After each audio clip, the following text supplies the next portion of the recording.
Good morning, y'all. We are back with another edition of DNVR Rams Live. As always, I am your host, Justin Michael.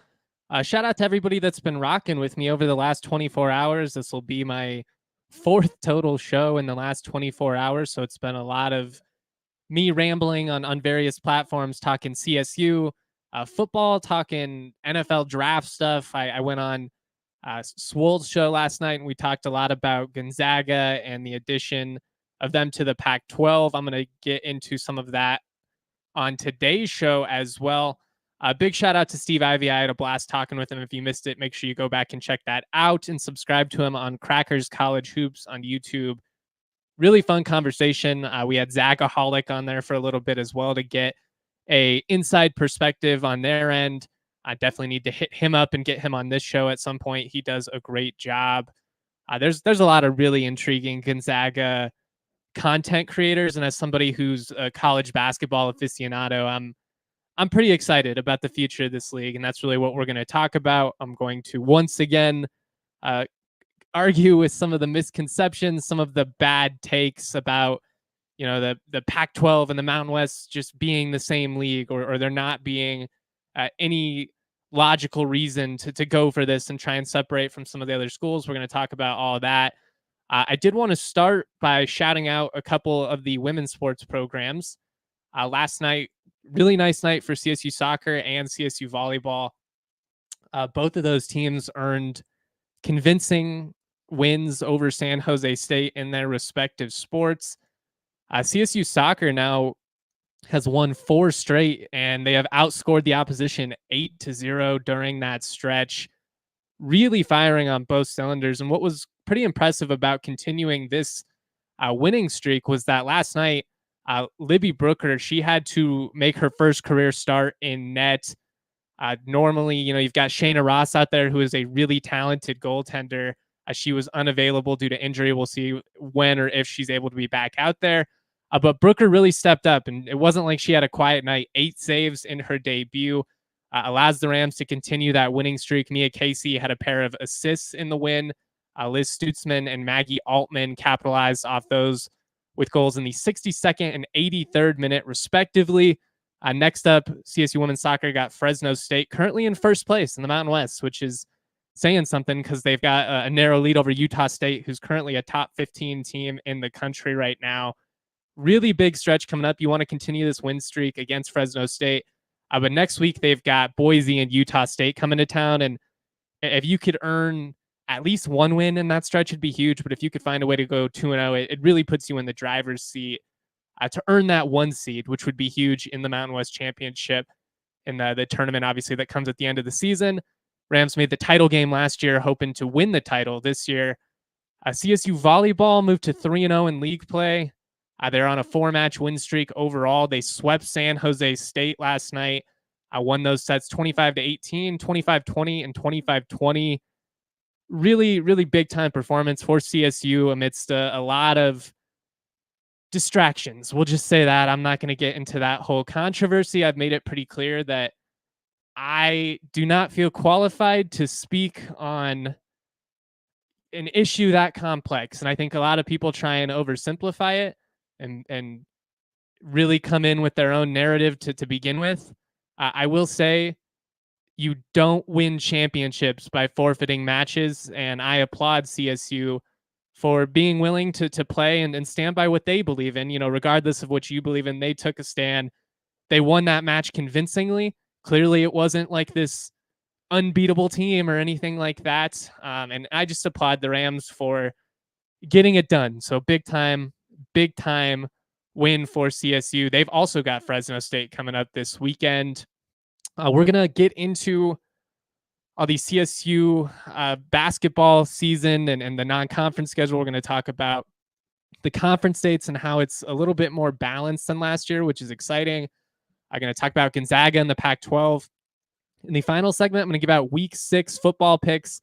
Didn't have a chance to get to that. Dre and I yesterday were rambling, weren't able to get into everything, but we'll save that for the end. And then I'll also answer some of your questions here that you guys are throwing in the Toyota chat. I appreciate you guys. We'll get to some of those at the end here. It looks like we got some good stuff from Carrie, and other people are going to be hopping in as well. So I appreciate everybody rocking with us nice and early this morning.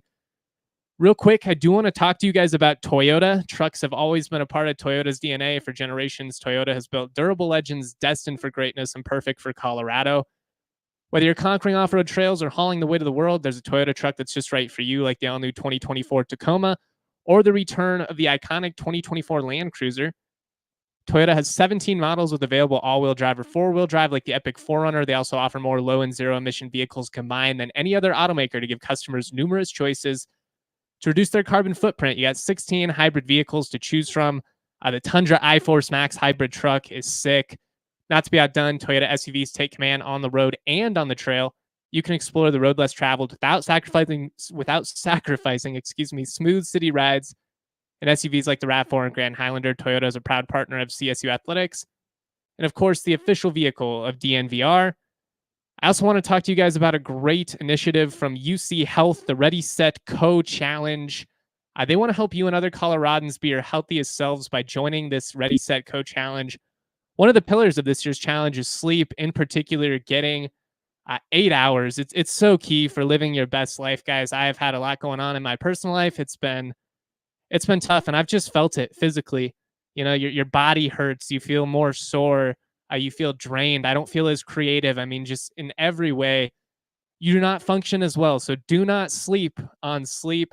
Make sure you're prioritizing getting good rest. Put your phone down. You know I can do that at times. I've really been trying to have a cutoff time where I, take the phone, I put it down. So I admittedly worry that I'm going to miss some breaking news. But if I sit there and scroll on Twitter or X or whatever for hours, it makes the brain race. It's not good for you. If you want to join UC Health's Ready, Set, Co Challenge, click the link in the show notes or just go to www.uchealth.org/readysetco. Shout out to them. Really, really great initiative. We're always trying to encourage you guys to choose chill, which is another, another ad that we'll get into later on.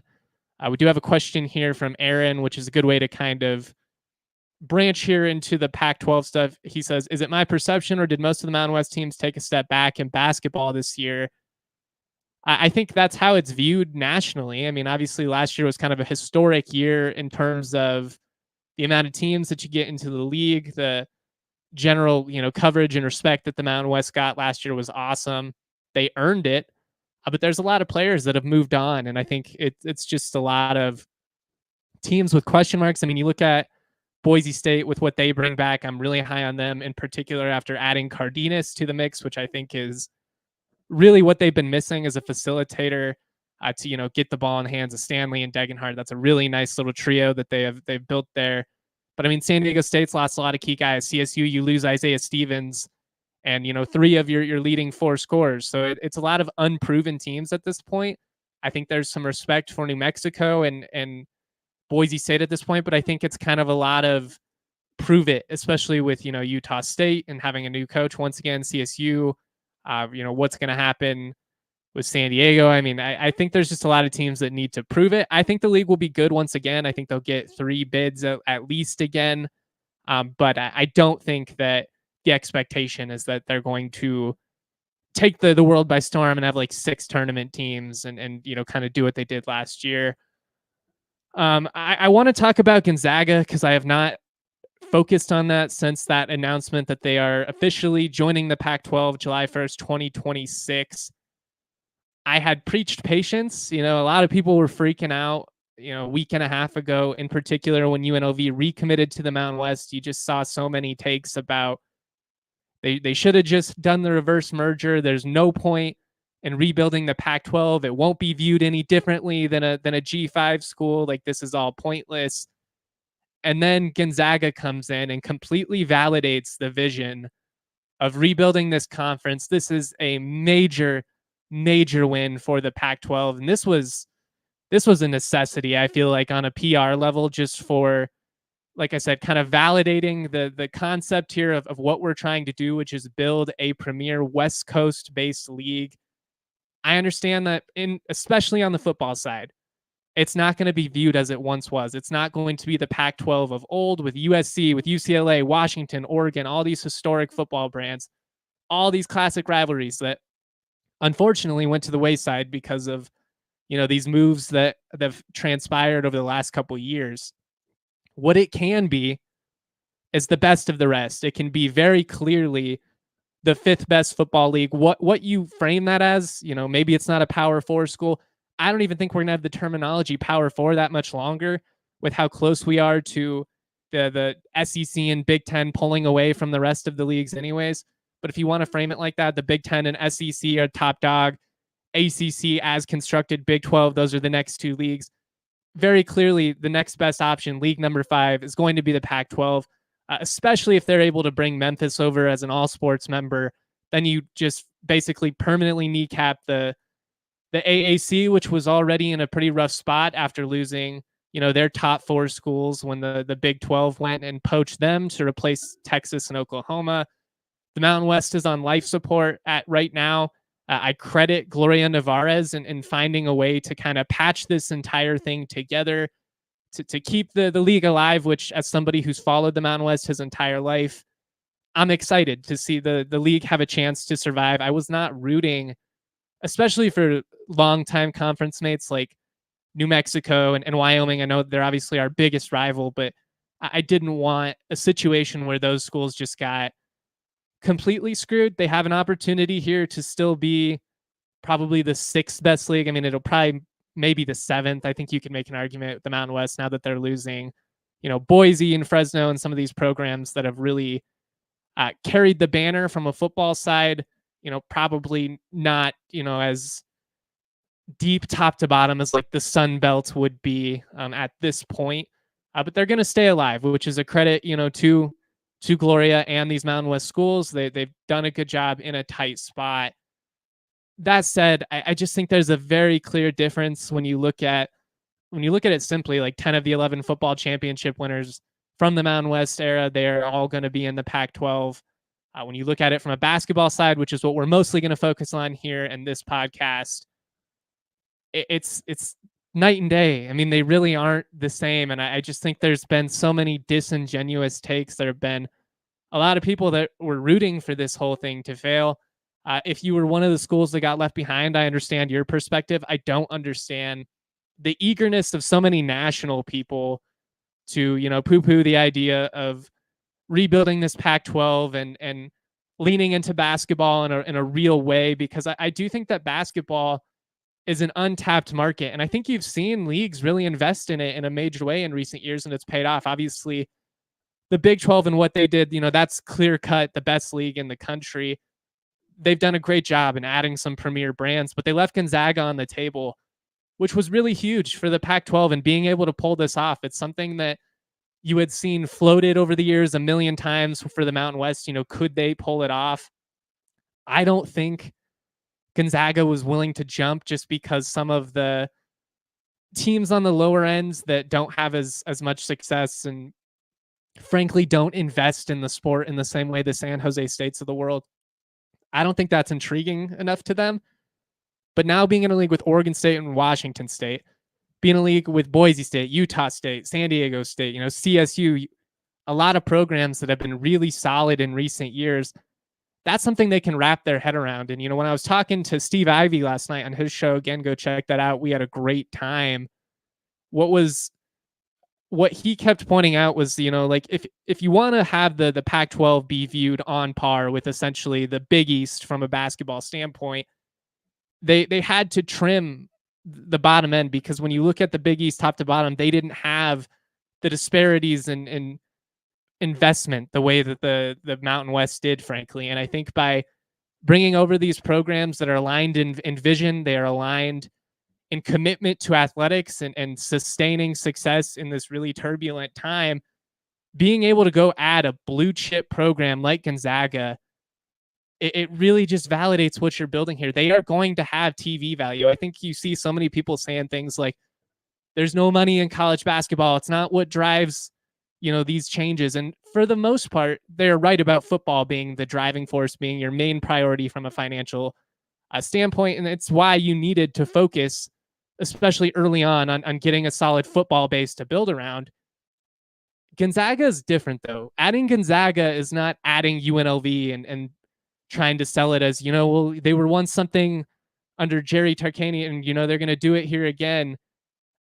I think adding a program like Gonzaga, it was just such a necessary PR win for the Pac-12. You needed people to buy into what you were trying to build here. And by getting a legitimate top 10 basketball program in the country, you have something here to hang your hat on. And I think that all these people that look at the Pac-12 and say, it's just going to be the Mountain West 2.0, or it's not going to be a power conference. We're not saying it's going to be a power conference.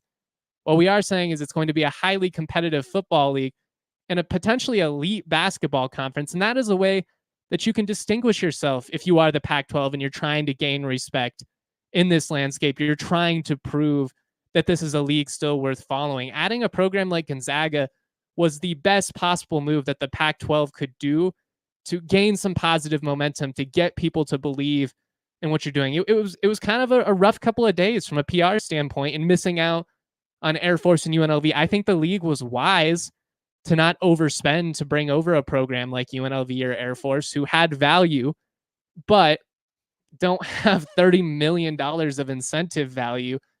I credit the Mountain West for finding a way to make this work and find a way to get it done. But these Pac-12 brands, these are who you want to be associated with. And especially with Gonzaga, a team that's made every NCAA tournament since 1999. I believe they've made the second weekend of the tournament, Sweet 16, at least 10 straight years. Final Four appearances, national championship appearances. This is a brand that carries some weight. This is a brand that legitimizes what you're doing. And there's going to be significant TV value there for, a Gonzaga, San Diego State type matchups. And on top of that, it's such a big win for all these schools. You want to have games that people care about, both from a TV standpoint, but also from an in-person standpoint. And when Gonzaga comes to town, that's going to be a sellout at Moby Arena. That's going to be a sellout at Viejas. That's going to be a sellout across the board. There are just so many things about this move that are going to be good. I think it's going to be an awesome TV product. I think it gives you a really intriguing West Coast-based market, which is important if you're the Pac-12, because that's where you have the most value, is fulfilling those late night games. And there's going to be a lot of content that needs to be filled. You see a lot of people floating Turner Sports and CBS kind of being an option there. I think that would make a lot of sense, especially with what they just invested in the Big East. They lost the NBA, so obviously they have, a lot of sports content to fill. They're apparently going to keep Charles Barkley and, the whole inside the NBA crew. I think they're going to pivot and have it be like more of an inside sports type show. If you could land a TV deal with somebody like Turner Sports, and all of a sudden you've got games on TNT and CBS, and, there's a world in which it's, you have like the Big East matchup followed by the Pac-12 matchup. I just think that people are overlooking what this basketball brand could be. I think adding Gonzaga is such a massive win. And for those that are saying there's not a clear-cut difference, we've got some stats here, and we've got an awesome graphic, a couple of graphics from Aztec Breakdown. They do a really nice job here. We're going to pull up this graphic here if Kale wouldn't mind, behind the scenes. This is a 3-year average for Ken Palm, or this is, excuse me, the Ken, this is the Ken Palm average for the Pac-12 versus the Mountain West schools. If you look very clearly, the 6 leading teams are all going to be in the Pac-12. Now, Fresno State, Oregon State, they're dragging you down a little bit. But when you look at the consistency over these last couple of years, it's not even close. I understand that it's going to be a little bit bittersweet, more so on the basketball side, to lose programs like, New Mexico in particular, the Pit is a great atmosphere. Nevada, a really solid basketball program. There would have been value in having them. But I mean, these numbers are pretty clear. This is another visual here, like the difference between the Mountain West and the Pac-12 in terms of the net and Ken Palm averages. You look at this little group here. The bottom left is the best. The top right is the worst. The only school you didn't land is New Mexico, and this was for this past year.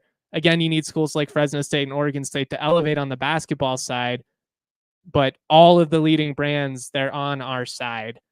I'm really excited to see what happens here. And a big shout out to Aztec Breakdown. He did really good job compiling those together. I think it really helped from a visual standpoint. They do really awesome work, by the way. Subscribe to them. They had a season preview come out recently. Definitely an elite hoop source if you are a college basketball junkie like myself. It's just not close. The 3-year Ken Palm average has 6 schools in the top 65. You've got 4 in the top 50. I think adding a program like Memphis, then you're really cooking with some gas. I think at that point you're very firmly in the conversation as a top 5 basketball conference in the country. It'll vary by year. Obviously, the ACC was kind of down last year. They still perform well in the tournament. Year by year, it could vary, but you're right there in the mix. You're probably most of the time going to be behind the Big 12, the Big 10s of the world, but you're right there, competing with the Big East. And frankly, this is a better basketball league than the old Pac-12. So I'm just really excited for what this could mean for CSU, what it could mean for all these brands. I think this is the path forward to separating yourself and for finding a way to take advantage of the brand in as many ways as possible. Is it the same football brand that it once was? No, but it's still a highly intriguing one. It's still going to be really competitive. And then on the basketball side, you have a chance to be borderline elite, which is going to be really, really cool. As far as what comes next, before we get into some storylines for CSU men's basketball to follow this season and then give out some week 6 football picks, I do think Memphis is the next play. You're going to see reports that are all over the place, from their currently ongoing conversations to they're not talking at all. I think it's probably somewhere in the middle. I do think that if you're the Pac-12, you kind of have this base here and you can go to TV markets with various qualifiers and basically be like, if we add Memphis, what would our TV deal be? If we added Texas State, etc., they're just, random examples. What would it be? I would be shocked, now that Gonzaga is on board, if Memphis did not, end up in this rebuilt Pac-12. I just don't see a world where they can sell that to their donor base, to their fans. I think very clearly this is the next best league that you can be in. It may not be a quote unquote power conference, but it's going to be a really, really good product. And this addition of Gonzaga was so validating, and it's why I keep preaching patience. It's why I'm really excited. So many people, they flipped out, and I didn't understand the panic, like, because they weren't able to add UNLV and Air Force, because Memphis posted a commitment graphic. As far as I know, there has not been any reporting that says, Memphis signed something that's binding, that means, they're locked into this current AAC even more so than they already were. Obviously, they've got the grant of rights, and there's buyouts associated with that. I think it's like around 25, 27 million, something like that, would be to get Memphis in this Pac-12 for 2026. If you're the Pac-12, you find a way to help them, cover some of that cost. But if you're Memphis, you need to make a leap of faith, and you need to be willing to spend a little bit of money to be a part of this league, which has a brighter future long term. There may be more stability in the AAC on this day, October 4th, 2024. What about, October of 2026, though? And you're sitting there and you're watching Gonzaga play San Diego State, and you've got, CSU and Washington State, and, Boise State and whoever, Utah State, and you're playing Temple, and you're playing the University of Charlotte and the military academies and stuff like that. There's too much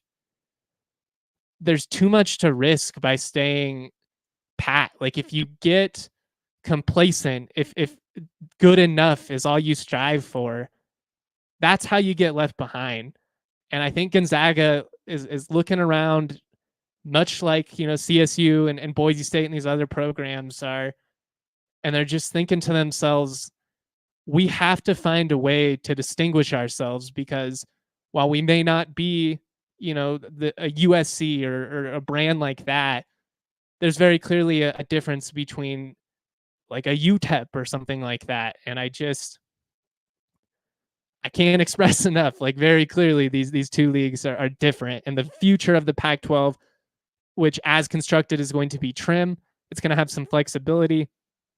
It's very bright. Who knows what happens 5-6 years from now with the ACC, with the Big 12, even, some of these Arizona schools, could they come back into the picture, especially if you have, a really, really elite basketball league, which you are building with Gonzaga. I'm stoked. I don't want to get too repetitive. I feel like I've been making a lot of the same points here. So we're going to move on. We're going to talk about CSU men's basketball. A really intriguing year for the program, given how many pieces you have to replace. But I do real quick want to shout out the homies at Coors Light, who encourage you to choose a chill mindset. Life's all about choices, guys. Life can get chaotic. It can get stressful. It's about how you deal with it. Why not turn a rained out barbecue into a karaoke house party? Why not, after a tough loss, settle the score with an ice cold peace offering? Choose chill. You want to be a chill guy. You want to be chill to be around. And that's what Coors Light is all about. When the mountains turn blue, it's as cold as the Rockies. Coors Light is cold lagered, cold filtered, and cold packaged for a smoother finish. When you embrace a chill mindset, it is a good time to choose chill and crack open a Coors Light. Make the most out of the times you choose to chill. Choose Coors Light. Get Coors Light delivered straight to your door with Instacart by going to CoorsLight.com/DNVR. Celebrate responsibly. Coors Brewing Company, Golden, Colorado. I also want to talk to you guys about Game Time, who's making it easier than ever to get last-minute tickets. Game Time has got everything. They've got all the CSU sports on there. They've got Broncos tickets. Broncos looking to earn their first win over the Raiders since 2019, since before the pandemic. Absolutely disgusting. I wrote about that in the newsletter this morning. If you're a DNVR subscriber, you get that in your inbox each and every day. I touch on some of the other stuff that I don't necessarily talk about on the pod. Broncos, Nuggets, that type of stuff. Game Time has a new feature, though, called Game Time Picks that makes getting tickets for your favorite live events even easier. The thing about Game Time, they've got thousands of tickets. That can be overwhelming, especially if you are in a hurry. Game Time Picks filters out all the fluff to show you the best of the best.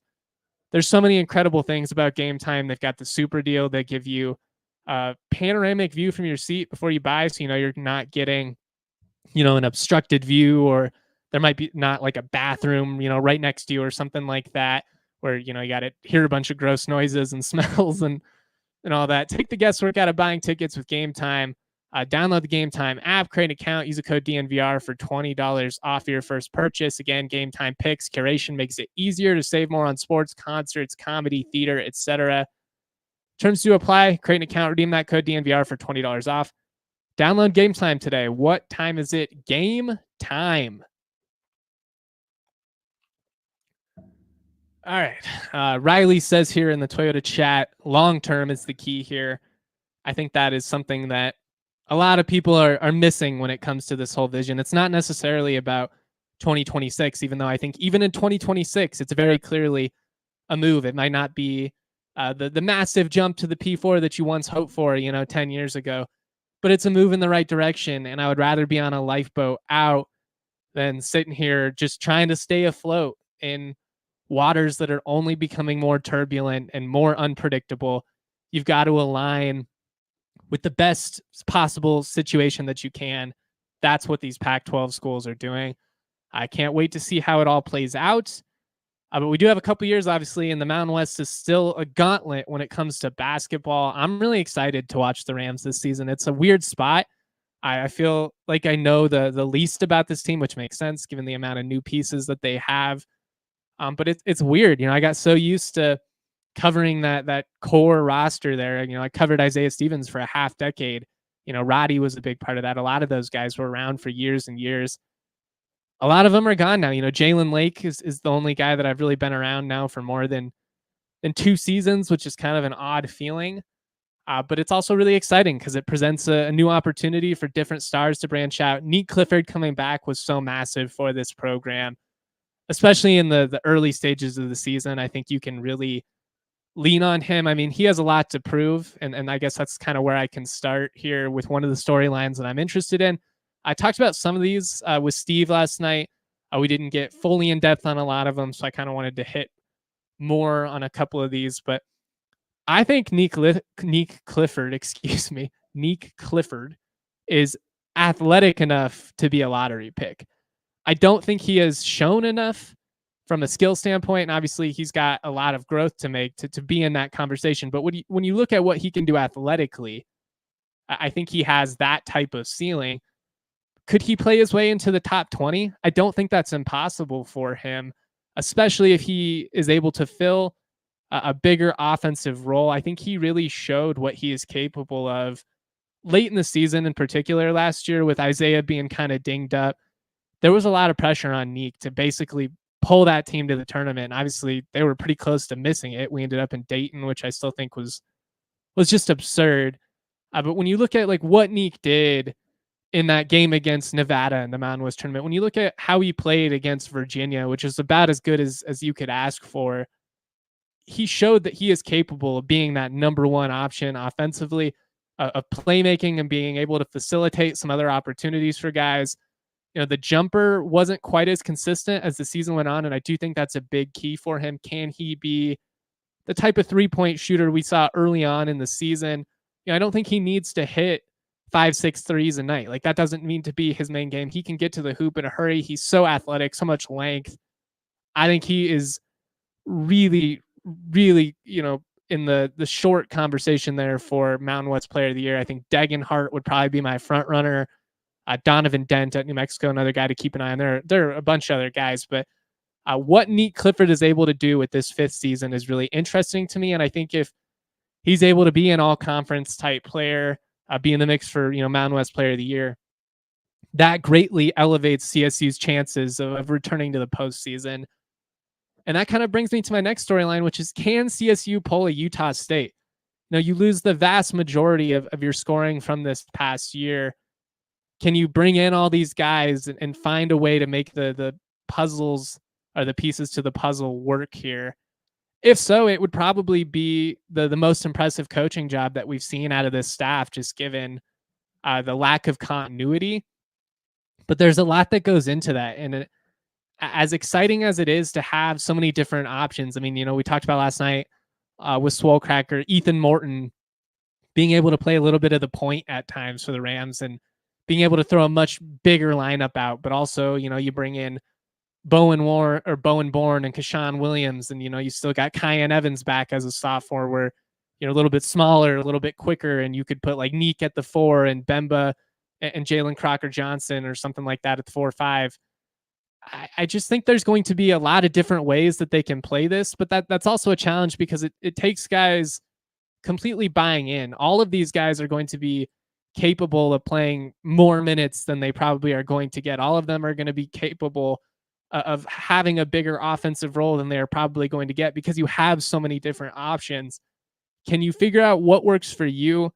Can you get these guys to be willing to sacrifice essentially individual glory over what's best for the team? Now, you've seen guys like Jalen Lake do it, you know, repeatedly over the years. And he's another guy that I think if he can kind of elevate in a way that is probably closer to the traditional college basketball path that we all used to be used to, a guy that comes in, flashes as a freshman or sophomore, you know, battles some ups and downs over the course of his career, but sticks it out and gets his moment as a senior. You know, he's a guy that very easily could have started for the majority of the teams in the conference last year. He was coming off the bench just because of the talent that the Rams had. I do think he starts this year. If not, he's going to play a bunch of minutes. And really, I've made the argument about who closes the game is a lot more important than who's out there when the opening tip happens. But he, in particular, if he could play the way he did, like against CU or Nevada, I think there's an opportunity there for Jalen Lake to really elevate this team. And I think if the Rams are going to have any chance of returning to the postseason, hopefully the NCAA tournament. I think it's going to be very dependent on these guys that have already been on the program of making a big leap. You need Rashawn Bemba and Jalen Lake to do what they showed at a high level more consistently, and you need to have a little less peaks and valleys. As a team, you're going to have some of that just because there are so many new pieces, and because it is, so many unproven guys in new roles in a new setting. There's going to be moments where it probably looks pretty ugly. But if you can figure it out quickly, very similarly to the way Utah State has done in recent years, I still think with the talent that there is on this roster and in a conference that's still going to be highly competitive, but maybe not quite at the same level that it was last year, I think there's a path to the NCAA tournament for this team. I don't know if I would go in with tournament or bust expectations the way that we did last year, just because replacing the greatest player in your program history and losing as many minutes and points as the Rams lost from their rotation this past season, it's going to be an uphill climb, and it's going to be a tough spot. That said, I very much trust this coaching staff. I think they do a good job of finding guys that not only fit their system stylistically. I mean, Crocker Johnson is a great example of this. He's highly big and athletic, but he's skilled. You could put him at the top of the key and have him pass the ball and set screens, and that's something that you've got to do in this offense, obviously. And I think that'll be a big key for all these newcomers is, how do you function in the system? Can you not only be a scorer, but can you be a guy that, keeps the ball moving as well? Are you a liability defensively? How's that going to work out? A lot to be found out about this team over the next couple of months. I'm going to get out to practice here at some point over the next week or so. I'm excited to see some of these new guys in action. I mean, I've heard a lot of good things about the freshmen too, like Jaden Steps, the Oregon player of the year. I don't think he's going to play as a freshman, but he's a guy that has a chance to be a really gifted scorer, especially as he puts on some muscle. I hear great things about Slater and Mekinen and all these guys. I mean, I think the future of this program, especially if you can hang on to the core of this staff here, which is just stellar, it's in a really good spot. And, again, going back to like the future of the Pac-12 and what it means from a basketball side, I'm really excited for hopefully this program to not only like sustain what they have accomplished in recent years, which is a high point for the program when you look at things in a historical context. I think you have a chance to really take it to the next level, especially as they get some upgrades to Moby. Like, you've got a great coach, you've got a great foundation. Now is where you can kind of make that leap. And, San Diego State, they haven't always been the powerhouse that they were, but, you could be in that position if you were a school like San Diego State. You have all the resources, you're going to be in a league that values basketball. Really, really excited for what's to come, and a really interesting year, for the program. I'm going to give some week 6 football picks. We're going to get out of here. I am real quick though, going to get to some questions and comments. Jacob in the Toyota chat says, I'd rather be beside Gonzaga and Boise and San Diego State than San Jose State and Nevada. We are going to make 3 times what they are. Definitely not a Mountain West 2.0. Yeah, I mean, you see these comments from people saying like they're going to get the same media rights still. How does that make sense? You took all the most valuable brands and most competitive teams, put them on one side. You took everybody else and put them on one side, and you're saying that that's going to be the same? It doesn't compute to me. Aaron says, I think a Moby remodel makes a ton of sense. Got to get additional premium seating spaces to bring in more revenue. I don't know exactly what's in the works, but I do think in the very near future, potentially this year, maybe the year after, you will see some pretty serious upgrades to Moby. I know the CSU brass certainly took note when we were in Dayton, which was an arena from a size standpoint, very comparable to Moby, but just felt like 20 years newer. I mean, I know they took a lot of input from the pit down in Albuquerque, which is a great venue. But I'm with you. I think you figure out a way to make some type of luxury boxes or something like that, just to, again, continue this positive momentum. You don't want to just maintain. You want to break through and go forward. And that's the way that you create something like San Diego State and not just be a flash in the pan, a team that made a couple of programs or made a couple of tournaments over a couple of years and then, just largely fell back into irrelevancy, making some upgrades to Moby. That's how you keep on to a coach like Nico Medved, who's had other opportunities. I mean, frankly, he turned down Oklahoma State this past offseason. He's turned down other schools as well that would have been quote unquote upgrades, or, that are in bigger leagues. He believes in what CSU is building. He knows that the grass isn't necessarily always greener. That doesn't mean that there isn't a job out there that could take him away someday. But I think no matter what, this program is going to be in such a better spot than when he came in. And if they can hang on to him, I think they have an opportunity here to do something pretty special, with like the way you see. I'm not going to say they're going to beat Gonzaga because I just don't think that's realistic. But you see the value of continuity when you can have a long-term coach with programs like Gonzaga, with San Diego State and Steve Fisher, and Boise and Leon Rice. And, just there's a lot of value in having that staff continuity, and remodeling Moby is a way that you help them continue, to win at a high level, but then again, kind of take it even further. Aaron says Boise traditionally has one player that is very hateable. Nick Duncan and Justinian Jessup come to mind. Who will it be this year? I think it's got to be Andrew Meadows. That dude killed CSU randomly in that game in Boise. He's got the man bun and the rec specs.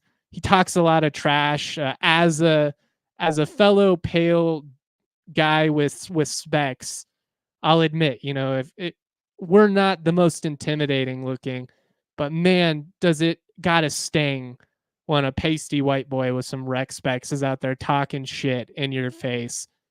And Meadows is a yapper. He can play too. He's an intriguing talent, but I think it's got to be Meadow. Kerry says, assuming we maintain the border war, should CSU try and create a new trophy game? Who would it be between, and what could we play for? That's a good question. At all the schools, Utah State, I think, probably makes the most sense. It's basically 50-50 in terms of football results, very comparable school sizes. I don't really know who else you would do it with unless you came up with something like on the basketball side, like with San Diego State or something like that. Those games have been a lot of fun for basically 15 years now. I think you probably just maintain where you're at. I am interested to see what the future of CSU Air Force ends up being. I don't think you prioritize that the same way that you prioritize the CSU Wyoming rivalry. There's only going to be so many non-conference games, and ideally, you're playing Wyoming and CU and two of those as many times as you can. Do you want a third one to always be Air Force? I'm not sure. I don't even think Air Force would care either. They are a rival in the sense that we've been in the same league for years. We're both based out of Colorado, but CSU's biggest rivals are CU and Wyoming. Air Force's biggest rivals are Navy and Army. So I don't think either side would be heartbroken if they didn't play yearly. It is a trophy game, but again, CSU's held that trophy so few times. Sometimes I even forget that it is a trophy game. So I don't think you probably need another one. I think we maybe focus on trying to find a way to get the ones we already have in place back in the Hall of Champions a little bit more consistently. And obviously it's massive this year, CSU football. If you don't find a way to win one of these games against Air Force and Wyoming, who have looked just absolutely atrocious, it's going to be tough to sell any type of positive outlook moving forward, to the fans. You got to find a way to beat these teams. Like if you can't beat Air Force this year, if you can't beat Wyoming this year, when can you? So we'll see. Before we get out of here, we're going to do some week 6 picks, just kind of rapid fire. Feel free to throw any questions, comments that you have out regarding anything. I'll get to as many as I can. If not, we've got a really fun game tonight. Syracuse going to UNLV. UNLV already has wins over Kansas and Houston. Houston's not any good. Kansas looks like they were maybe overhyped, but still 2 true road P4 wins, a couple of Big 12 wins. That's huge for the brand. They're coming off of a beatdown of Fresno State. If they can continue this with the win over Syracuse, it really makes things interesting going into that Boise State matchup here in a couple of weeks, which is going to be a huge game. UNLV 6.5 point favorites, which is a little steep. Cuse has been good. They've done a good job of bringing Kyle McCord out there and finding some life offensively. It does kind of feel like classic letdown opportunity for the Mountain West. Everybody starts to buy into UNLV. They've got a very winnable game at home. Historically, it feels like that's when Mountain West schools a lot of the time end up coming up short. That said, I believe in this UNLV Rebels defense. I think that's what makes them a legitimate college football playoff contender, is the fact that defense is for real. They fly all over the place. Their secondary is awesome. Jackson Woodard's the best linebacker in the conference. Give me UNLV to cover it. I think they can win that game by a touchdown. But I like UNLV on the money line, especially. Navy at Air Force. Air Force 10-point dogs. Wild. It's been a long time, probably since 2013, since we've seen a Falcons team that's struggled as much offensively as this group. Air Force is frisky enough defensively, but I don't see them getting blown out, although Navy has looked quite explosive through the air, which is just a weird sight. I am going to hesitantly take Air Force to cover that spread. I don't think they win. I think Navy wins it. I just think double digits is a lot for a service academy game in principle. I think Navy probably is 10 points better than Air Force based on what we've seen so far this year. These games just almost tend to always be tight. And I like Air Force's odds to at least hang around. But it does seem like they're kind of daring me to take Air Force here. So I wonder if Navy blows them out, and I'm sitting here scratching my head like, why didn't I just trust what I saw? But I have so much respect for Calhoun that I think he finds a way to at least keep it close, especially with the defensive talent that they have. Utah State at Boise State. Boise 27-point favorites. Ashton Gianti is like plus 3,500 to score a touchdown. Just absolutely absurd. Oh, that's a lot of points, especially for a team that likes to run the ball. But I haven't seen anybody stop Gianti yet. Currently leading the country in rushing by like over 200 yards, 10 yards a carry. Give me Boise to cover that 27. Nevada at San Jose State, one of the more intriguing conference matchups of the weekend. San Jose State 7-point favorites. A lot of respect, honestly, for Nevada, given how explosive the Spartans have looked. I do like San Jose State to cover it, but I think this is a big test. Both of these teams have been more competitive than I think anybody would have anticipated coming in. Are they able to maintain it as the season goes on? Do they have the depth to survive, the gauntlet that is a season? We shall see. But I do like the Spartans because they've looked really explosive. But I believe in what Jeff Choate is building there in Reno. Hawaii 2.5-point dogs at San Diego State. I'm going to take Hawaii outright to pull the upset. I think they've just got better quarterback, better talent at the skill positions. And I'm going to lean into that, but it makes me very nervous. Finally, CSU 11-point underdogs on the road at Oregon State. I've seen it as high as 13 at some places. I got to go with the Beavers. I can't. Based on what we've seen so far, it's tough to see CSU going into a really challenging environment. And Corvallis is not an easy place to play. It takes forever to get there. It's hostile. They've got good fans. I have a hard time seeing CSU, out physical them and find a way to pull this out. Oregon State's run game is just so dominant. They go for almost 300 yards a game. CSU's been good against the run this year, so that does give you some room for encouragement.